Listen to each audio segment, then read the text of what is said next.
Bonjour. Le juge ouvre le dossier, annonce à ce sujet le journal Le Quotidien, revenant à sa une sur l'audition du député et leader du parti PASTEF, patriote du Sénégal pour le travail, l'éthique et la fraternité, entendu hier jeudi par le juge d'instruction. Une audition qui fait suite à sa plainte avec constitution de partie civile dans l'affaire dite des 94 milliards relative au titre foncier 145R, rapporte toujours Le Quotidien. Cette affaire porte sur un dossier d'indemnisation foncière relatif à un vieux contentieux au sujet d'un terrain appartenant à des familles de la communauté Lébou, approprié par l'État pour cause d'utilité publique. L'ancien inspecteur des impôts, devenu député après sa radiation de la fonction publique, accuse dans cette affaire de hautes fonctionnaires, dont l'ancien directeur des domaines Mamour Diallo, d'avoir détourné de l'argent. Ousmane Sonko, qui avait porté plainte le 4 mai 2018 pour détournement présumé des fonds publics, avait refusé de répondre à la convocation de la commission d'enquête parlementaire mise en place à ce sujet le 19 avril dernier. Parlant de diversion,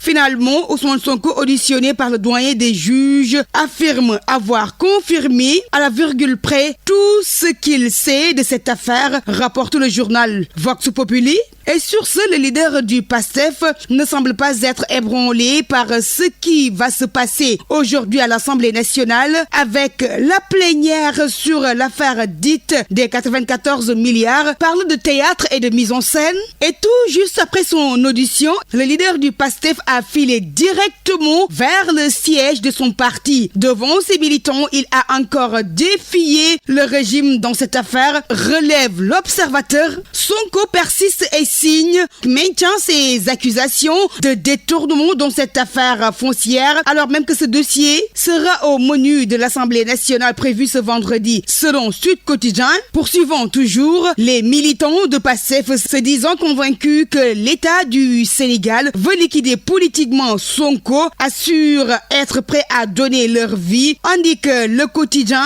L'As pour sa part, il signale également toutefois que les plaintes de Sonko ont été reçues et que la procédure judiciaire est enclenchée, citant le leader du PASTEF. La Tribune, pour sa part, fait état de la décision du leader de PASTEF de tout bonnement boycotter la plénière de l'Assemblée nationale prévue aujourd'hui, lors de laquelle les conclusions de la commission d'enquête parlementaire chargée de plancher sur l'affaire des 94 milliards seront restituées. Le chef de file toujours assure qu'il s'agit d'une procédure politicienne à laquelle il ne donnera pas sa caution. Selon lui, tout doit se régler devant la justice, qui est la seule habilité à dire le droit, ajoute La Tribune. À vos kiosques et bonne lecture.